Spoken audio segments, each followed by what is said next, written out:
दिल्ली जो देश की राजधानी है, मैं ये समझती हूँ कि यहाँ का पब्लिक ग्रीवेंस सिस्टम बहुत ही अपडेटेड होना चाहिए। एक साधारण व्यक्ति के मुंह पे भी वो नंबर होना चाहिए जो तुरंत एक कॉल करते ही उसकी ग्रीवेंस का समाधान हो। उसके पास में ऐप के माध्यम से, व्हाट्सएप के माध्यम से, हर एक वो मोड उसके पास होना चाहिए जिसके माध्यम से वो सरकार तक अपनी बात कह सके। मैं लगातार देख रही हूं कि पिछली सरकारों के कार्यकाल में पब्लिक ग्रीवेंस बहुत ही फेलियर था। लोग अपनी समस्याएं, जनता की समस्याएं सरकार के कानों तक पहुंचती नहीं थी और पहुंच जाती थी तो समाधान नहीं हो पाते थे।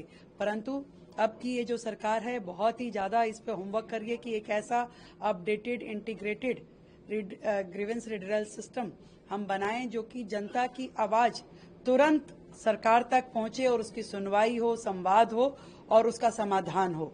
इस तरीके से, और जो खास करके जो एसडीएम ऑफिसेज में, डीएम ऑफिसेज में, रजिस्ट्रार ऑफिस में बहुत सारा ग्रीवेंस मैंने पिछले दिनों लोगों का सुना है, तो मैं जनता को ये बताना चाहती हूँ कि हम हर एक रजिस्ट्रार, सब रजिस्ट्रार, एसडीएम, डीएम ऑफिसेज पे अपने कंप्लेंट बॉक्सेस रखवाएंगे जो कि सीधा सीधा मुख्यमंत्री कार्यालय के द्वारा हैंडल होंगे।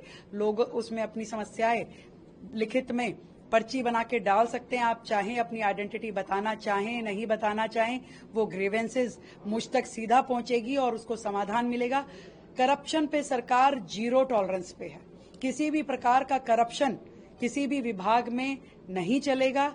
ये पूरी तरीके से जनता को मैं बताना चाहती हूँ, अधिकारियों को पूरी तरीके से ये संज्ञान दे दिया गया है और हमारा ग्रीवेंस रिड्रेसल इतना पुख्ता बने कि जनता की एक आवाज पे काम होनी चाहिए। मैम, शौर्य की गाथा सेना की समाचारों में पहुंच रही है, ऐसे में आतिशी सवाल उठा रही है कि दबाव में लिया गया ये सीज़फायर का फैसला है। देखिए, अपने बंद कमरों में, इसी कमरे में बैठ करके टीवी देखते हुए आप कुछ भी बोल सकते हैं। निर्णय वही ले सकता है जो वो उस सिचुएशन में जहां खड़ा है।